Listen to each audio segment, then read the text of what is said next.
político, el señor Jeffrey Radzinski, director ejecutivo del grupo Fides, para que nos haga una lectura de los acontecimientos políticos de las últimas horas. Muy buenas noches y bienvenido a RPP, Jeffrey Radzinski. Buenas noches, Fernando. Un gusto conversar contigo. Muchas gracias. De los hechos que hemos visto durante las últimas horas, el gesto de Keiko Fujimori de ir a Palacio de Gobierno para solicitar que el presidente Sagasti pida una auditoría internacional, las sesiones del Jurado Nacional de Elecciones, ¿cuál le parece más importante? ¿Qué cosas, a qué debemos prestar atención con más intensidad? Creo que se deben atender, digamos, de manera conjunta, porque finalmente terminan siendo elementos de un mismo problema, que es la convulsión social, la inestabilidad política y la incertidumbre que vivimos los peruanos en este momento. En el caso de la presentación de esta carta de parte de Keiko Fujimori, creo que refleja, por un lado, que se viene debilitando el liderazgo político de Keiko Fujimori. De hecho, un reciente estudio de opinión realizado por Ipsos que mide la percepción ciudadana respecto de los liderazgos políticos y las acciones posteriores a las elecciones descalifica mayoritariamente a Keiko Fujimori. Entonces, eso por un lado. Por otro lado, el hecho que recientemente hayan habido pronunciamientos de la OEA, de la Unión Europea, del Departamento de Estado norteamericano, entre otros, lo que hace es debilitar un poco esta defensa política, porque la defensa jurídica, como bien señalabas, está en el otro plano, en el Jurado Nacional de Elecciones, donde se tienen que resolver los recursos de apelación. Dicho sea de paso, de 20 que se han resuelto, los 20 han sido declarados infundados. Entonces, en el plano jurídico, digamos, no está teniendo éxito la defensa planteada por Fuerza Popular, y en el plano político mi sensación es que se viene debilitando también. Bueno, usted ha hecho referencia a la encuesta de Ipsos que da cuenta de que más del 60% de los interrogados desaprueban el comportamiento de Keiko Fujimori, mientras que en el caso de Pedro Castillo es solo 48%, en fin, solo es un decir, es 48%. Que también es bajo, que ¿no? Bastante, pero es bastante menos que lo de Keiko. Quiere decir que muchas personas que han votado por Keiko Fujimori toman distancias ahora por el comportamiento que ha tenido durante las últimas 3 semanas. Efectivamente, porque en el caso de los dos candidatos, gran parte de la motivación del voto fue el riesgo, el peligro o el repudio que representaba el contrincante.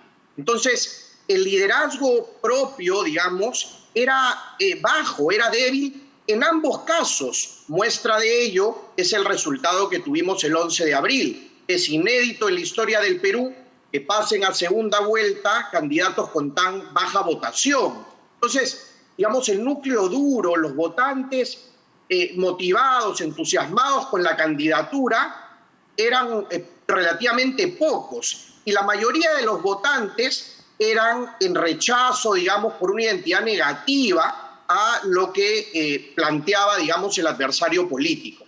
Entonces, ahí lo que tenemos en este momento es una debilidad de los liderazgos, no solo del muy probable gobierno de Pedro Castillo, digamos, no ha sido proclamado todavía, pero es muy probable que en los próximos días sea proclamado por el Jurado Nacional de Elecciones, que es la única entidad que le compete, según nuestra Constitución, declararlo oficialmente. Y por otro lado, hay una debilidad también de un eventual liderazgo de oposición. Entonces, ahí se abre un juego para otras figuras políticas también, eventualmente en la oposición. Se abre también una posibilidad para bajar un poco el nivel de incertidumbre. La misma encuesta de Ipsos me parece que trae un dato revelador y lamentable para la situación del país, y es la sensación que tienen la mayoría de los peruanos respecto a la situación actual. Los sentimientos más recurrentes y mayoritarios son de preocupación y de incertidumbre respecto al próximo gobierno y al próximo quinquenio político. Y eso es preocupante porque son índices mayores a los que hemos tenido hace 5 o 10 años. Por otra parte, hay un elemento judicial que ha tenido lugar hoy, que es la decisión de una sala penal de apelaciones que ha anulado el recurso que benefició a Vladimir Cerrón en Huancavelica. Quiere decir que la pena que se le ha impuesto por corrupción queda revalidada, lo cual naturalmente confirma legalmente que no puedan ejercer ningún cargo público.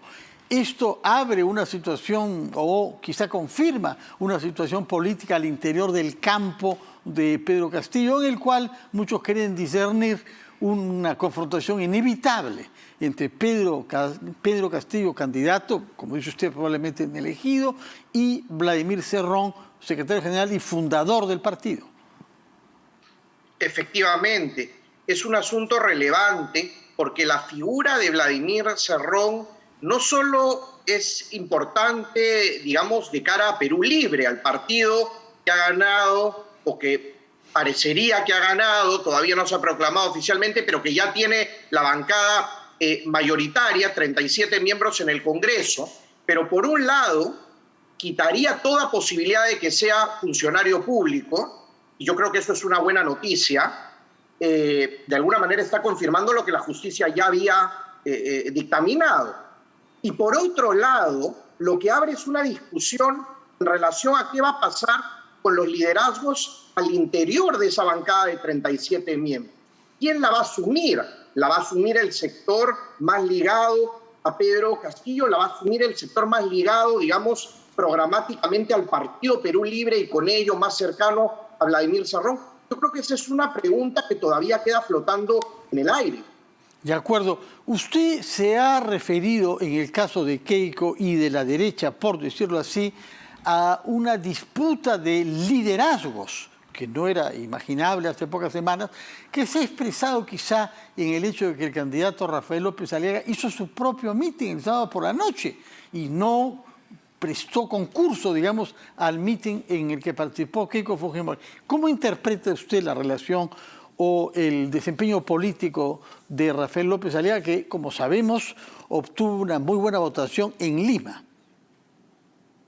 Claro, yo creo que es sintomático, ¿no? Porque de alguna manera en los días previos a las elecciones del 6 de junio había una suerte de cohesión o de alianza, digamos, electoral alrededor de Keiko Fujimori, y ella como candidata, digamos, lideraba esa propuesta. Pero en gran medida esa propuesta era la postura, digamos, para evitar que llegue Pedro Castillo al poder. Pero una vez transcurridas las elecciones y con el devenir de los días, hay una disputa por ganar el espacio de quién sería el líder de la oposición, quién sería, digamos, el que llevaría esta bandera del antagonismo en el ida y vuelta democrático, como corresponde. Entonces, ahí caben varias preguntas.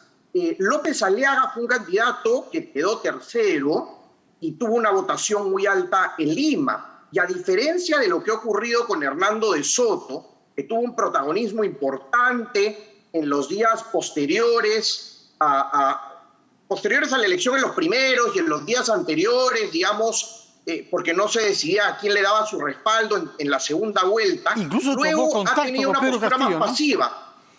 Sí, perdón. Disculpe usted que lo interrumpí, me parece. Nos dice que de Soto no ha tenido en los últimos días una actitud pasiva. Claro, a diferencia de López Aliaga. Entonces, también en términos relativos, los que quedaban como líderes por la votación que obtuvieron el 11 de abril, correspondía pues López Aliaga, Hernando de Soto, después Lescano, Verónica Mendoza, digamos, por los votos que obtuvieron, digamos, por el peso específico más allá de sus partidos. Entonces, hay una búsqueda ahí también de representación y de liderazgo, creo yo, y hay una disputa también en ese espectro político que se alió para una causa electoral, pero que hay todavía una discusión sobre cuál es la agenda programática también en ese espectro. De acuerdo. Muchos analistas sostienen que la caída del precio del dólar hoy es un reflejo directo y rápido de las declaraciones de Castillo, de la actitud hacia el presidente del Banco Central, Julio Velarde. Quiero saber si comparte este análisis sobre el dólar y, si es el caso, ¿qué otros gestos podría hacer Castillo para tranquilizar a los actores económicos y a los sectores que manifiestamente han sentido temor ante la perspectiva de su victoria, perspectiva que, como usted dice, quizás avanza cada día? Hacemos una pausa y nos contestará a esta pregunta Jeffrey Radzinski, abogado y analista político.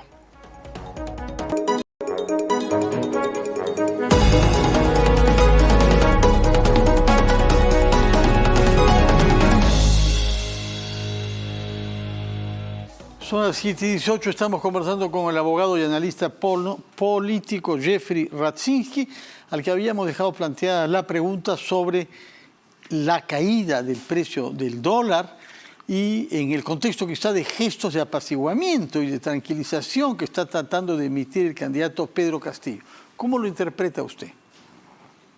A ver, en primer lugar, Fernando, toca leer lo que dicen los economistas más reputados del país y coinciden en que la subida del dólar en los últimos meses se debía fundamentalmente al riesgo político. Entonces, evidentemente, los gestos en relación a funcionarios como Julio Velarde tienen un correlato importante. Hoy la bajada del dólar, pero creo que hay que ir más allá, porque al final lo que representaría que se quede Julio Velarde en el cargo, y ojalá sea así, esa ya es una opinión personal, yo creo que es un funcionario notable, de una reputación y un prestigio internacional muy importante, creo que daría un mensaje no solo de moderación, sino también que se va, digamos, dando certeza en relación a un equipo de gobierno y a un equipo de funcionarios en puestos clave, porque lo que tenemos ahora es una profunda incertidumbre y a 30 días del cambio de gobierno tenemos muy pocos nombres de quiénes serían los principales, digamos, actores del equipo de gobierno.